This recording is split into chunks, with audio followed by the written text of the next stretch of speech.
வணக்கம் ஃப்ரெண்ட்ஸ். இன்னைக்கு நவராத்திரி 4th டே. இன்னைக்கு ஸ்ரீ ராஜராஜேஸ்வரிக்கு ஆரஞ்சு கலர் இல்லைன்னா சிகப்பு நிற கலர் சாற்றலாம் அப்படின்னு இருக்கு. அதனால நான் சுத்தமான பவள மாலை நான் இன்னைக்கு அம்பாளுக்கு அலங்காரமாக சாட்ட போறேன்.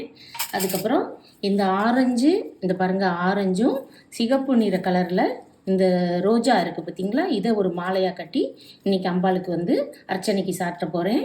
அப்புறம் ஆரஞ்சு வஸ்திரம் வச்சுருக்கேன். வெத்தலை பாக்கு பழத்தோடு இன்றைக்கி நவராத்திரி பூஜையை இன்றைக்கி நான் பண்ண போகிறேன். அம்பாளுக்கு இன்றைக்கி ஆரஞ்சு கலர் பவள மாலை சாட்டியிருக்கேன்.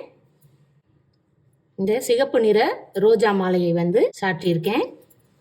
இன்னைக்கு ராஜராஜேஸ்வரிக்கு என்னென்ன மகா நைவேத்தியமா நான் பண்ணியிருக்கேன்றத பார்க்கலாம். இன்னைக்கு அம்பாளுக்கு சிகப்பு இல்லைன்னா ஆரஞ்சு கலர்ல தான் இன்னைக்கு எல்லாமே நைவேத்தியத்திலேருந்து, வஸ்திரத்திலேருந்து, மலர்கள்லேருந்து, கோலத்திலேருந்து எல்லாமே பண்ணணும். அதனால இன்னைக்கு பாருங்க, நான் பேபி டொமேட்டோல ஒரு கறி பண்ணியிருக்கேன். இது ரொம்ப டேஸ்டா இருக்கும். நான் இன்னொரு நாள் இது எப்படி பண்ணேன்ற ரெசிபி போடுறேன் உங்களுக்கு. அதுக்கப்புறம் முட்டைக்கோஸ் கூட்டு, சூடான சாதம், பருப்பு, நெய். இன்னைக்கு ஸ்வீட் ஆரஞ்சு கலர்ல இருக்கணும்ன்றதுக்காக நான் ரவா கேசரி பண்ணலான்னு பார்த்தேன். ஆனா அதுல ஃபுட் கலர் போட வேண்டியது இருக்கும். ஸோ இது நேச்சுரலா இருக்கட்டுமேனு கேரட் பாயாசம் பண்ணியிருக்கேன். கேரட் கீர், புளியோதரை, தட்டைப்பயிறு சுண்டல், அதுக்கப்புறம் தயிர் சாதம்.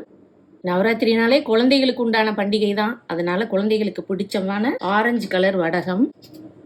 அப்புறம் இன்னைக்கு கொஞ்சம் ஃப்ரூட்ஸ் வச்சிருக்கேன். கமலா ஆரஞ்சு வச்சிருக்கேன், கிரேப்ஸ் வச்சிருக்கேன், வாழைப்பழம் வச்சிருக்கேன். இன்னைக்கு ஆரஞ்சு கலர் நைவேத்தியம் ஏதாவது பழங்கள் வைக்கணும்னு கமலா ஆரஞ்சு வாங்கி வச்சிருக்கேன். இதெல்லாம் தான் இன்னைக்கு மகா நைவேத்தியத்துல உண்டான ஐட்டங்கள். என்னுடைய சேனல்ல லைக் பண்ணுங்க, சப்ஸ்கிரைப் பண்ணுங்க. தேங்க்ஸ் ஃபார் வாட்சிங்.